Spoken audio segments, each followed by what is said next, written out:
First off, we got to strip down this ghost to bare block. We're not going to be using any of these stock parts other than the block. Once the carb is removed, I can take off the fan cover, coil, heat shield, and the flywheel.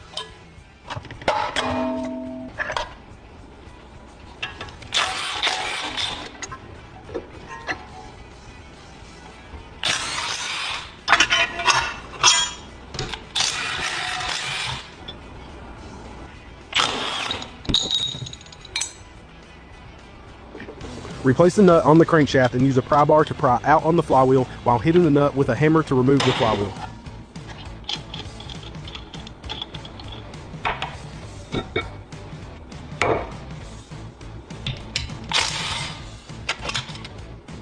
Now we can remove the valve cover, rocker pin retainer, rockers, push rods, lash cap, and unbolt the head.